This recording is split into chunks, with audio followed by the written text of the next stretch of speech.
오늘 봉독한 말씀을 가지고 우리 하나님의 열심이라는 제목으로 같이 말씀을 나누기를 원합니다. 오늘 본문의 말씀에 보면 7절에 이렇게 기록되어 있습니다. 그 정사와 평강의 더함이 무궁하며 또 다윗의 왕자와 그의 나라에 군림하여 그 나라를 굳게 세우고 지금 이후로 영원히 정의와 공의로 그것을 보존하실 것이라. 만군의 여호와의 열심이 이를 이루시니라. 여러분, 하나님의 열심이라는 거죠.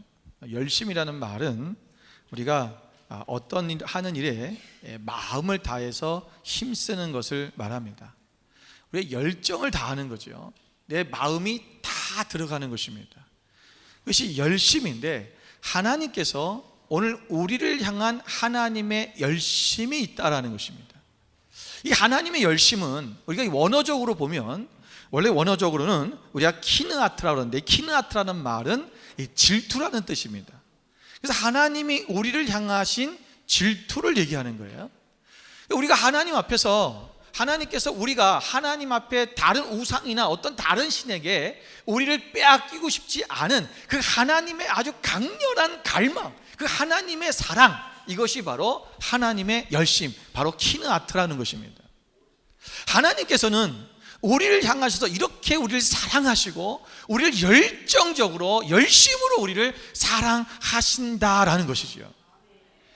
오늘 본문의 말씀에 보면 이 하나님께서 오늘 이스라엘 백성들에게 내가 장차 너희에게 한 아기를 보낼 것인데, 그 아기가 너희들의 기묘 모사가 될 것이고 평강의 왕이 될 것이고 전능의 왕이 될 것이고 그가 영존하신 하나님이 될 것이라고 말씀해 주고 있는 것입니다.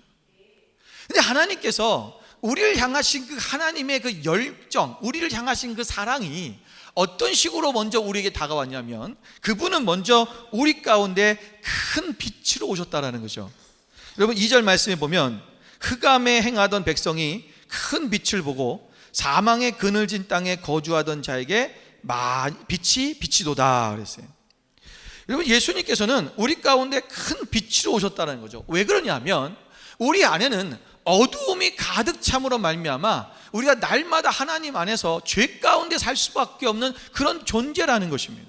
그런데 이 죄 가운데 살 수밖에 없는 존재들이 오늘 하나님께서 우리 가운데 빛을 주셔서 우리가 빛 가운데로 행하도록 하셨다라는 거지요.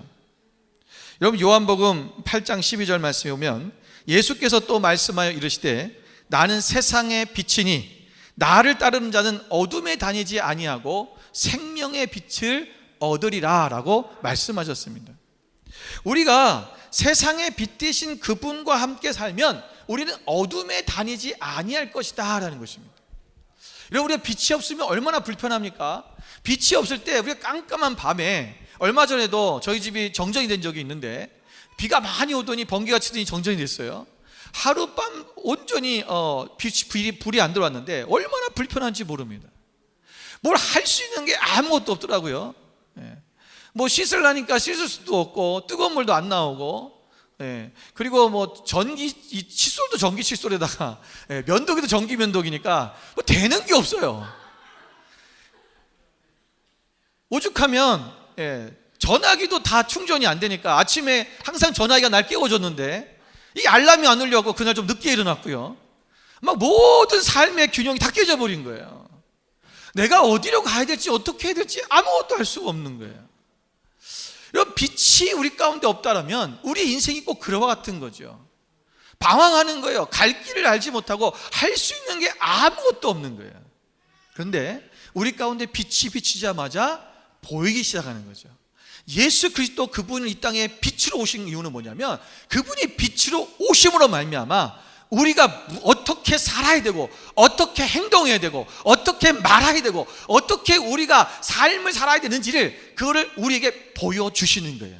우리의 길에 목표가 보이기 시작하고 목적이 보이기 시작하고 삶의 길이 보이기 시작하는 것입니다. 이전에는 우리가 향방을 알지 못하여서 그저 어디로 가야 될지 모르고 방황하는 그런 인생 같은 그런 사람이었지만, 이제는 예수 그리스도로 말미암아 우리가 분명한 표대가 세워지는 것입니다. 두 번째 말씀하시는 것은 뭐냐면 거기에 4절에 보니까 3절이죠. 3절에 주께서 이 나라를 창성하게 하시며 그 즐거움을 더하게 하셨으므로 추수하는 즐거움과 탈취물을 나눌 때의 즐거움 같이 그들이 주 앞에서 즐거워하오니 그랬어요. 예수님은 이 땅에 우리 가운데 오셨을 때 하나님은 우리에게 이 즐거움을 주기 원하시는 거예요. 여러분, 가끔 제가 우리 찬양팀들을 보면 너무 진지할 때가 있어요. 그러니까 아주 온갖 이 뭐랄까 그 하나님 앞에 대한 진지함이죠. 그러니까 하나님을 예배하는 거니까 정말 진지하게 예배하는 거예요. 나쁘다는 얘기 아닙니다. 우리가 꼭 하나님 앞에 무엇인가를 이렇게 할 때 우리 꼭 진지하다고만 생각하죠. 그래갖고 조금 우리가 막 좀 즐겁고, 제가 어렸을 때만 해도요, 우리가 막 뭔가 좀 즐겁고 기뻐하고 막 재밌게 놀면 하나님 앞에 좀 안 좋은 것 같은 느낌이 드는 거예요. 그래서 뭐 신나게 놀다가도 이러면 안 되는 거 아닌가? 막 이러고 있는 거죠. 아니요. 여러분, 하나님은 우리가 주 안에서 즐거워하기를 원하시는 거예요. 여기서 오면은 너희 나라가 창성하게 하시며, 이건 뭐예요? 나라가 강건하게 세워진다는 것입니다.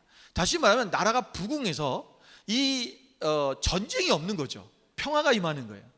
그리고 또 이 탈취물들, 또 그들이 어떤 그 추수하는 즐거움, 탈취물들을 나누는 즐거움, 이것이 나라가 부국하고 지금 경제적으로나 정치적으로나 또는 어떤 대외적으로 모든 것이 안정된 삶을 얘기하는 거예요. 그것을 누리는 것입니다. 어떤 분들이 그래요. 너무 막 우리가 신앙생활하면서도 뭔가 아무 일이 일어나지 않은 것 같고, 뭔가 좀 행복하고, 뭔가 좀 더 기쁘고, 좀 삶이 그러면 이거 이러다가 뭐 큰일 나는 거 아니야? 막 불안해하는 거예요. 아니요. 우리가 늘 주 안에 있으면 얼마나 우리가 하나님 안에서 우리가 행복합니까? 그분 때문에 내가 즐거워할 수 있는 거예요. 그 즐거움을 우리에게 주신다라는 것입니다. 우리 안에 이 빛으로 오시고 이 즐거움으로 오신, 우리의 희락으로 오신 예수 그리스도, 이분이 우리 가운데 오셔서 하나님께서 우리로 하여금 하나님의 열심을 보여주는데, 그 열심으로 누구를 보냐면 바로 독생자 아들 예수 그리스도를, 그의 생명을 우리에게 주셨다라는 거죠. 여러분, 하나님같이 이런 열심이 있는 분이 있을까? 여러분, 세상에 어떤 종교를 여러분 가서 보시더라도 여러분, 우리를 위해서 자신의 아들을 주셨다 이런 건 없어요. 그 정도로 우리를 사랑하는 열심이 있는 신은 없어요. 다 뭐라 그럽니까? 자기들에게 다 갖고 와라 그러죠. 우리를 섬겨라 그러고. 여러분, 제가 잘 아는 분이 그 책을 내셨는데, 이분이 이제 책을 쓴 그 내용을 가지고 이제 많은 이제 사람들이 지금 예수를 믿게 되고 또 돌아오는 경우가 있어요. 근데 그 책의 이름이 뭐냐면 왕의 제정이에요. 그런데 이 왕의 제정 책을 불교인들한테 많이 나눠준대요. 근데 불교를 다니는 아주 이렇게 이 사람들이 그 책을 읽고 나면 나중에 이들이 예수 믿고 돌아온다는 거예요. 그 책을 읽고. 그래서 한 번은 대구에 있는 어떤 집회를 갔는데 사람들이 막 찾아왔는데 전부 보살들일 거예요. 이 보살분들이 막 찾아와 갖고 얘기를 하는데, 내가 그 책 읽고 예수 믿게 됐다고, 강의 듣고 예수 믿게 됐다고 막 그러더라는 거예요. 그래서 아니, 어떻게 오랜 시간 동안 그 불교를 다녔던 분들이, 그것도 보살까지 되신 분들이 어떻게 이 책을 읽고, 그것도 이 책이 무슨 그 책이요, 그냥 무슨 예수 믿고 구원받는 이런 책이 아니라, 복음에 대한 책이 아니라 제정에 대한 책이에요. 왕의 제정.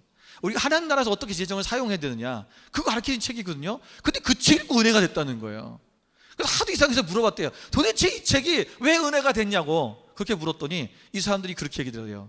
불교에서는 다 달라고 하는데 교회에서는 10분의 1만 달라고 해서 너무 은혜가 된다는 거예요. 그래서 내가 너무 은혜가 돼서, 이거 다 안 줘도 되고 10분의 1만 주면 되니까 얼마나 마음이 자유함 얻었다는 거예요. 그래가지고 그것에 이렇게 혹해서 이제 강의를 듣다 보니까 예수님을 알게 되고 복음을 듣게 되고, 그래서 많은 사람들이 주님 앞에 돌아온 일들이 일어난다는 거예요. 여러분, 하나님께서 우리 가운데 독생자 아들을 주셨다는 거예요. 여러분, 성탄절이 그냥 우리가 무슨 선물 받고 기뻐하고 그냥 우리 육신적인 쾌락을 누리는 그런 날이 아니죠. 하나님이 그분의 열심, 우리를 사랑하는 그 열심을 보여주신 날이에요. 우리를 얼마만큼 열심히 사랑하시는가, 자기의 아들을 생명까지 주시기까지 그렇게 우리를 열심으로 사랑하셨다는 거예요. 오늘 그 하나님이 오늘 예수 그리스도를 빛 가운데 오신 그 예수 그리스도를 통해서 우리 가운데 어떤 모습으로 우리 가운데 오셨는가, 우리를 얼마만큼 그 하나님의 그 열심으로서 우리를 사랑하시는가라는 것을 오늘 6절의 말씀에 나오는 말씀을 가지고 먼저 말씀을 나누려고 합니다. 첫 번째는 여기 성경에 보시면, 이는 한 아기가 우리에게서 낳고 한 아들을 우리에게 주신 바 되었는데 그의 어깨에는 정사를 메었고 그의 이름은 기묘자라 모사라 그랬어요. 여기서 기묘자라 모사라라는 말은요, 우리가 두 단어로 떨어뜨려서 얘기하면 안 됩니다. 근데 이게 한국 번역은 이걸 두 개를 떨고 놨어요. 근데 원어적으로 말하면 어떤 뜻이냐면 기묘한 모사다, 이렇게 하는 게 맞는 거예요. 그래서 영어 성경에도 뭐라고 표현했습니까? Wonderful Counselor라고 되어 있어요. 이 모사라는 말은 카운셀러, 상담자라는 뜻입니다. 그래서 아주 놀라운 우리의 상담자라는 거죠. 놀라운 상담자.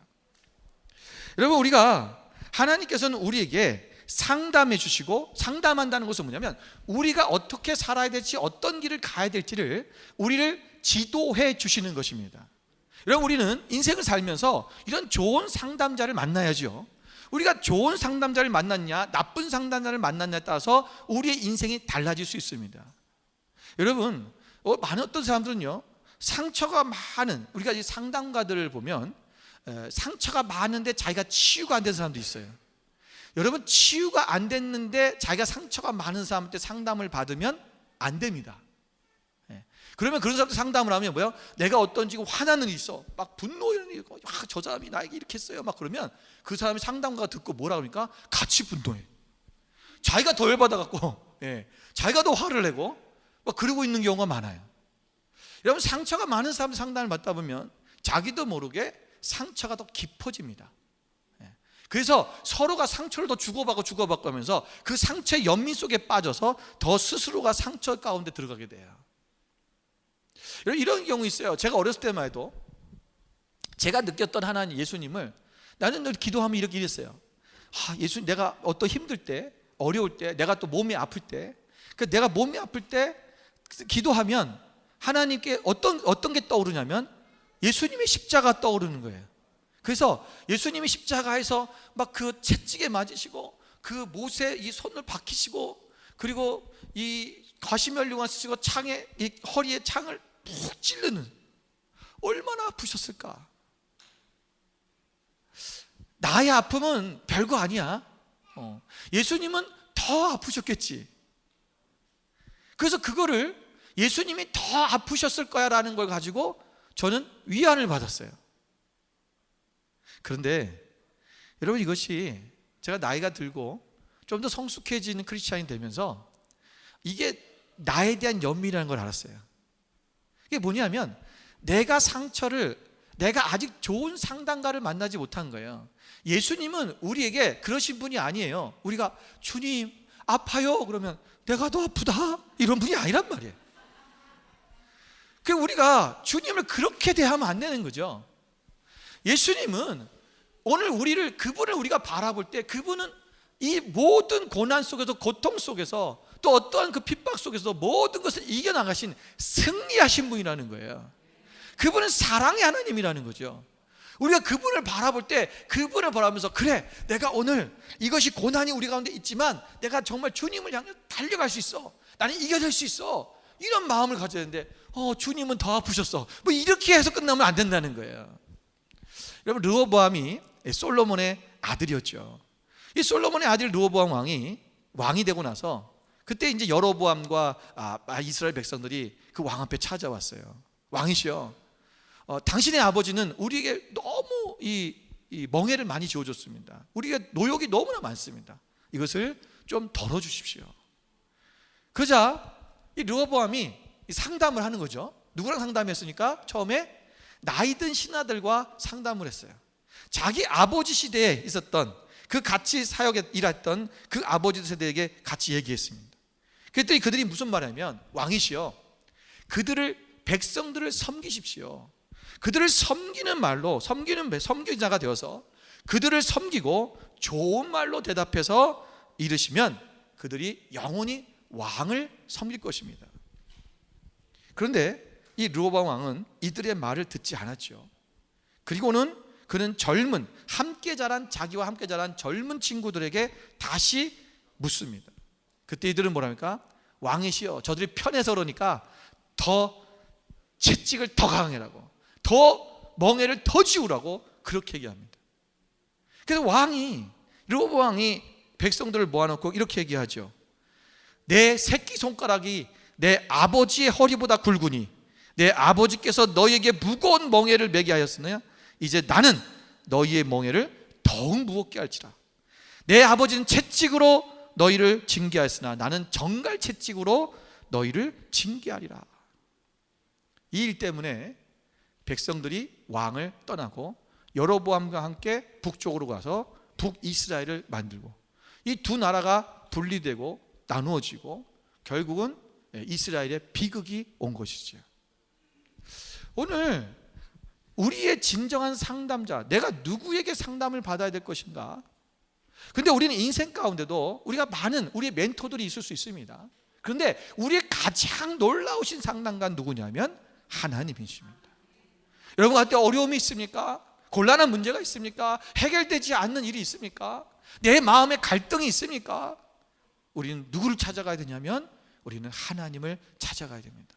우리는 주님 앞에 엎드려서 하나님, 내가 이 일을 어떻게 할까요? 내가 이 문제를 어떻게 해결할까요?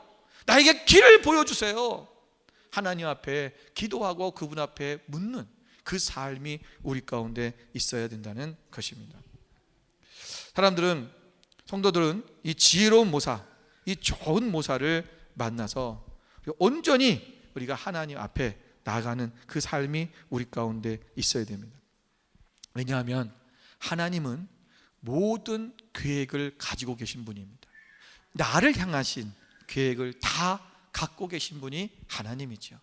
우리의 과거부터 이미 우리의 미래까지 하나님은 모든 것을 알고 계십니다. 예수님 또한 하나님이시기 때문에 우리의 모든 것을 다 알고 계십니다. 그래서 우리는 그 하나님 앞에 모든 것을 내놓고 그분 앞에 상담하고 그분 앞에 묻는 삶이 우리 가운데 있어야 된다는 거예요. 여러분 시편 23편 1절에 뭐라고 말씀하십니까? 여호와는 나의 목자시니 내게 부족함이 없으리로다. 하나님은 우리의 목자 되십니다. 그분만 있다면 우리에게는 부족함이 없다라는 거예요. 오늘 하나님께서 우리를 사랑하시는 그 하나님의 열심이 뭐냐 하면 우리를 위해서 바로 예수 그리스도를 상담가로 보내주셨다는 거예요. 그래서 너희는 부족한 것이 없다. 우리는 늘 하나님 이게 부족해요, 저게 부족해요 얘기하지만 아니다. 난 너에게 모든 것을 다 주었다. 여러분, 하나님이 나에게 계신 것만으로 그분이 나의 전부이신 것을 잊지 마시기 바랍니다. 그분이 나와 함께 하신다면 나는 부족함이 없는 것입니다. 두 번째는 여기 보면 하나님이 예수님을 영존하신 아버지라고 표현합니다. 그분은 전능하신 자요 영존하신 아버지다. 재미있는 게 있어요. 오늘 이 6절에 보면 그는 한 아기와 한 아들로 나실 분이라고 말하고 있으면서 뒤에 가면 영존하시는 아버지다 이렇게 표현을 하고 있어요. 여러분, 아들과 아버지, 아기와 아버지, 이거는 좀 연관성이 있긴 하지만 그러나 이것을 한 존재를 가지고 아기와 아버지를 한 존재에 넣는 것은 조금 이상한 일이죠. 기묘한 거예요. 근데 아기도 되시고 아버지도 되시는 분, 아들도 되시고 아버지도 되시는 분, 왜 하나님 예수님을 아버지라고 표현하셨느냐? 영존하다는 것은 영원히 존재한다는 거죠. 영원히 존재하는 아버지. 여러분, 아버지는 우리가 여러 가지 의미가 있는데 그 아버지에서 오는 여기서 말하는 의미가 있어요. 그게 뭐냐면 아버지는 생명을 주시는 분입니다. 우리 아버지가 나에게 생명을 주셨죠. 나의 아버지가 나를 낳아주셨잖아요. 예. 우리의 생명을 주신 거예요. 아버지라는 이 의미는 생명을 주셨다라는 거예요. 오늘 우리에게 생명을 주신 그 하나님을 말하고 예수 그리스도께서 우리 가운데 생명을 주시기 위해 오셨다라는 것입니다.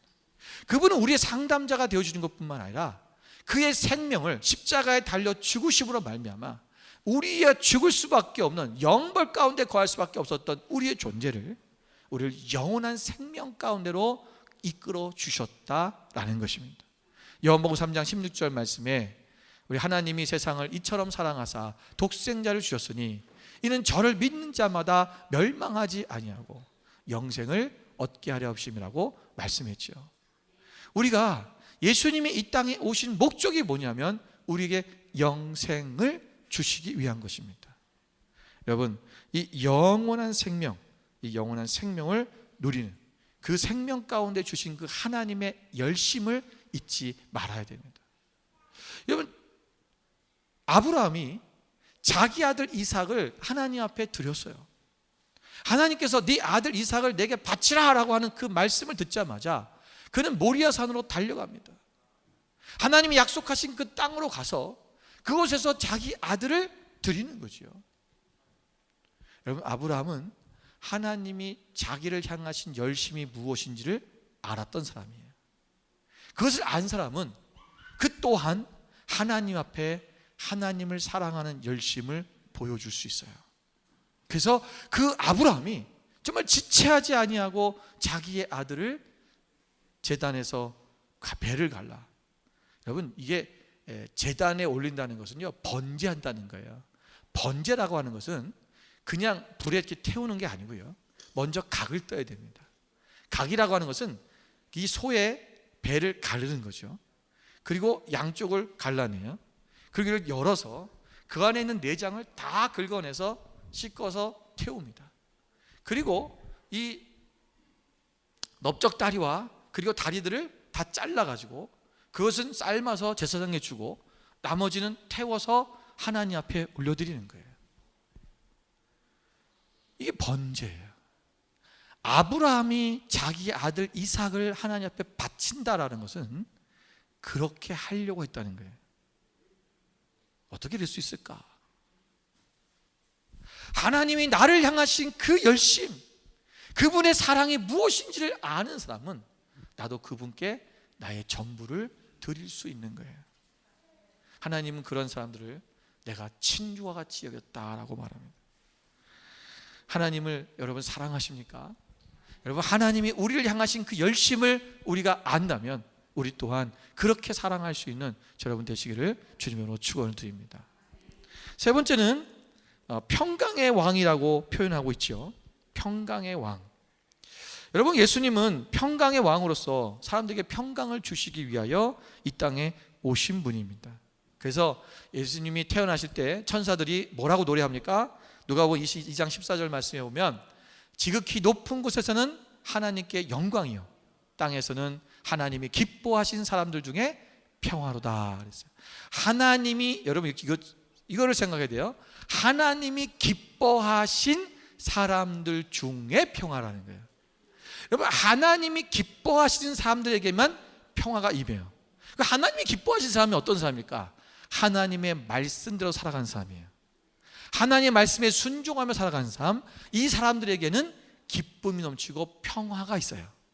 그런데 그렇지 않은 사람들에게는 평강이 없지요. 사실요, 우리가 예수님이 이 땅에 오실 때에 여러분, 이 땅에 평화가 왔습니까? 아니요. 예수님이 오실 때만 해도 여러분, 온 성경에 누가복음 보면 이스라엘이 소동했다 그랬어요. 혼란이 일어났어요. 왜?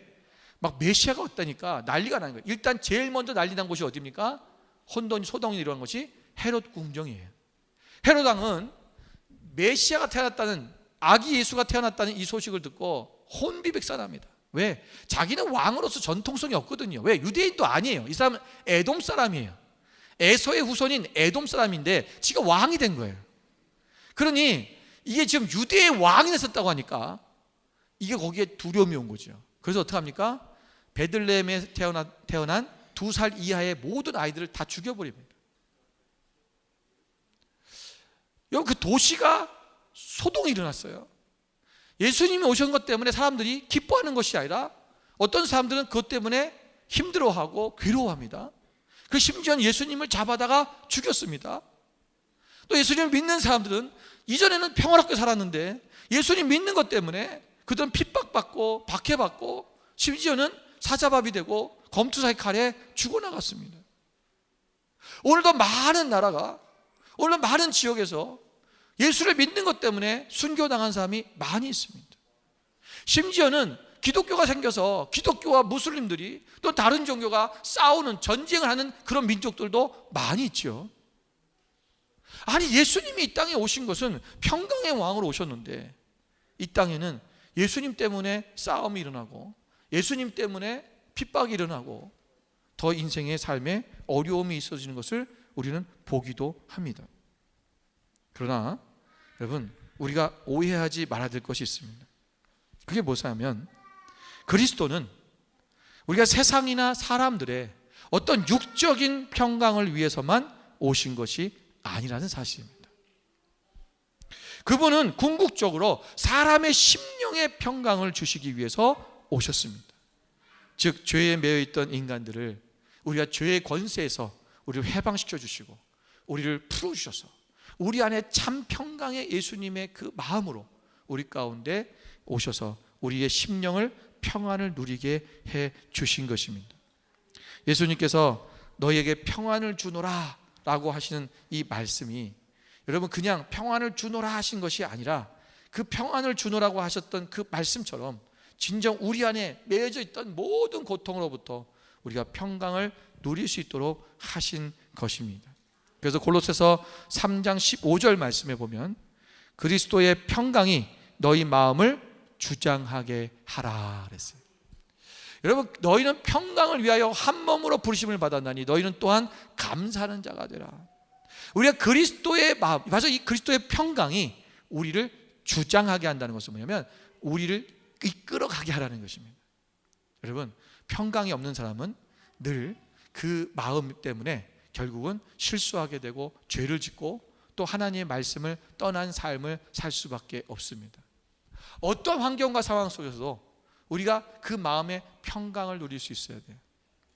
여러분, 이 그 마음에 우리가 막 힘들고 어렵고 어려운 일들이 막 생길 때 우리 마음 속에 정말 오직 예수 그리스도의 마음으로 이것이 평강을 누려야 했어요. 어떤 사람은 그렇습니다. 조금만 힘든 일이 생기면, 조금만 어려움이 있으면 막 그것 때문에 짜증이 나죠. 짜증을 부리고 그럼 또 주변 사람들이 그 짜증 때문에 또 싫으니까 또 짜증내고 그 점점점 이것이 그 주변을 다 불편하게 만들어요. 여러분, 내가 좀 짜증날 때 내 마음의 평강으로 이것을 다스릴 수 있어야 돼요. 예수 믿는 사람들은 좀 분노를 조절할 수 있어야 돼요. 왜냐하면 주님이 이미 우리 가운데 평강의 왕으로 오셔서 우리로 하여금 우리의 감정이나 우리의 모든 것들을 주님의 그 마음으로 이것을 흘러가게 하셔서 우리로 하여금 우리가 하나님 안에서 실수하지 아니하고 세상 속에서 실수하지 아니하고 평강의 삶으로 나아갈 수 있도록 하시기 때문에 그렇습니다.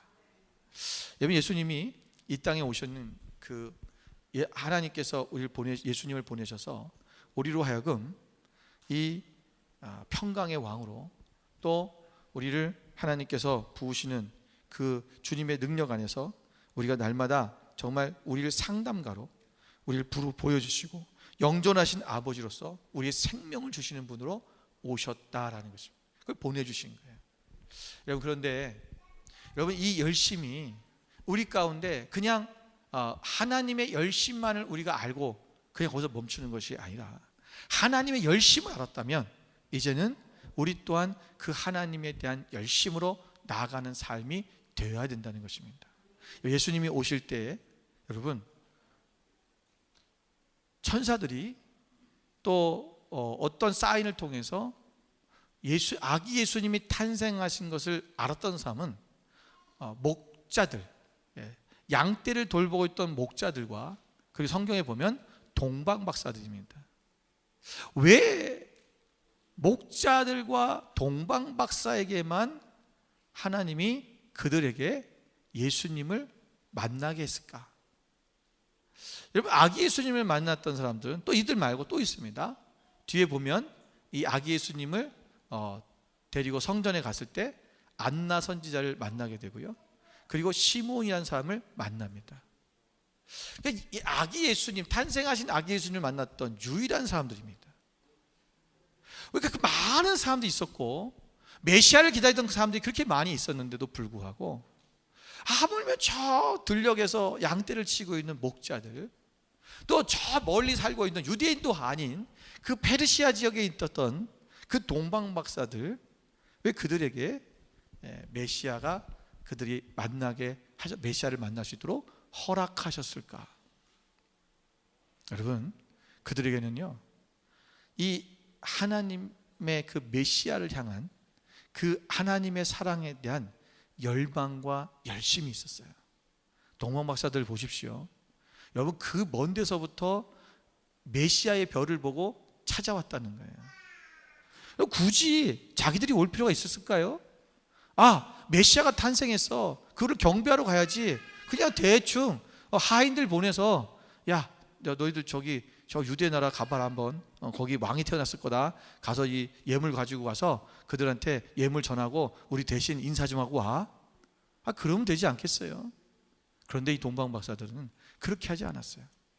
그들은 그 먼 길을, 그 불편한 길을 꾸역꾸역 정말 그 아기 예수님 만나러 왔어요. 그 열심. 여러분, 목자들은요, 밤에 자지 않냐고 양떼를 돌보던 자들이라는 거예요. 그들은 자기가 해야 될 자기의 일을 최선을 다해서 하고 있는 사람이에요. 자기의 맡겨진 일에 대해서 열심을 다하는 사람들이죠. 오늘 우리가, 하나님께서 우리 각자에게 맡기신 일들이 있어요. 또 우리가 세상에서 주어진 직업도 있을 거예요. 여러분, 그것들을 여러분이 최선을 다해서 하나님 앞에서 정직하게, 정의롭게 우리가 주님이 맡기신 일들을 감당해 나가는 사람이 되어야 돼요. 내가 최선을 다할 때 하나님께서 그 열심을 다하는 그 사람들을 하나님께서 부르시는 거예요. 우리가 하나님에 대해서 어떻게 열심을 내야 할까? 두 가지예요. 우리가 최선을 다해서 하나님 앞에 내가 있는 지금 내 자리에서 최선을 다해 지켜라. 그리고 내가 정말 어떤 환경 속에서도 하나님 앞에 예배하는 삶 가운데 그것이 불편하고 힘들지라도 하나님을 예배하는 것은 그것을 마다하지 않고 우리가 가서 하나님을 예배할 수 있는 삶이 되어야 된다. 안나 선지자도 보세요. 여러분, 과부가 돼서 평생을 하나님의 성전에서 여러분 메시아를 기다리며 기도했다는 거예요. 여러분, 그 끈질김, 그 열심, 여러분, 조금만 불편하면 예배 안 오고, 조금만 불편하면 기도하지 않고, 조금만 힘들면 포기하려고 하는 우리들의 그런 모습들. 그러나 오늘 하나님은 우리를 향해서 절대로 우리에 대한 사랑을 포기하지 않으셨어요. 우리도 주님을 향해 여러분 그 열심을 내시기를 바랍니다. 끝까지 주님 믿음을 가지고 담대하게 오늘 그 하나님의 열심에 우리가 그것을 따라갈 수 있을 정도까지는 안 될지 모르겠지만, 그래도 우리도 하나님을 향한 우리의 사랑의 열심을 다하여 하나님을 사랑할 수 있는 그런 저와 여러분 되시기를 주님의 이름으로 축원을 드립니다. 오늘 이 성탄절은 우리가 하나님을 사랑하는 그 열심을 보여줄 수 있는 그런 믿음의 성탄절이 되시기를 다시 한번 축원드립니다. 기도하겠습니다.